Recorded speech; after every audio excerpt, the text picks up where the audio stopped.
menjadi bahan utama pembelajaran. Kini, bahan digital seperti e-book, aplikasi web dan pembelajaran dalam talian semakin terkenal.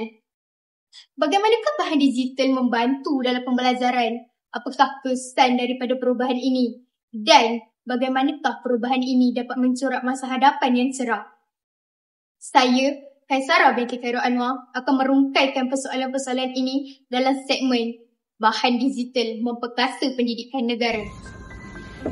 Perubahan buku fizikal kepada e-book pada masa kini semakin berleluasa kerana kemajuan teknologi yang memudahkan akses kepada bahan bacaan digital. E-book lebih praktikal kerana boleh dibawa ke mana-mana tanpa memerlukan ruang yang banyak. Selain itu, harganya lebih murah berbanding buku fizikal serta lebih mesra alam kerana tidak menggunakan kertas. Kemudahan pembelian dan muat turun dalam talian juga menjadikan e-book pilihan utama dalam kalangan pembaca moden. Cikgu, apa pendapat cikgu tentang penggunaan bahan digital dalam pembelajaran? Pada pendapat saya, bahan digital ni sangat memberikan kesan yang baik pada murid. Okay, kerana murid boleh mengakses bahan bacaan tanpa membawa buku yang berat di mana-mana sahaja. Okay, selain daripada itu, e-book dan platform digital lain memudahkan murid untuk mencari maklumat yang terkini dengan lebih mudah. Jadi, adakah pelajar lebih gemam menggunakan bahan digital berbanding bahan fizikal?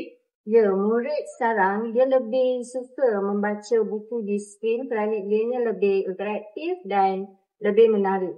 Okey, setiap pembelajaran murid caranya berbeza. Ada yang suka membaca, ada yang suka mendengar.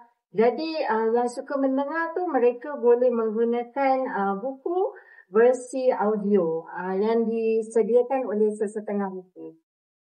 Saya amat suka membaca di dalam aplikasi perpustakaan digital kerana saya dapat membaca pelbagai bahan-bahan pembacaan saya tanpa perlu pergi ke perpustakaan fizikal. Selain itu, saya juga dapat membaca di telefon, laptop maupun tablet di mana-mana sahaja.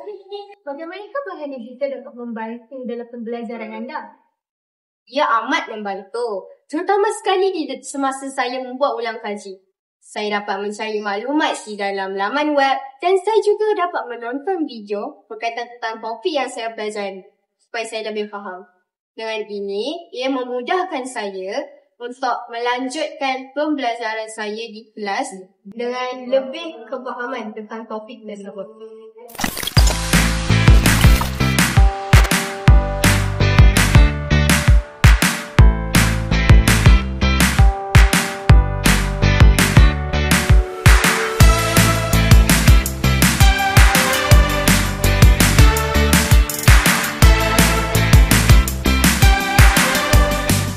Dengan harapan bahan digital dapat membantu memperkasakan pendidikan negara. Saya, Nur Kaisara, TVPSS Nak Access, signing off.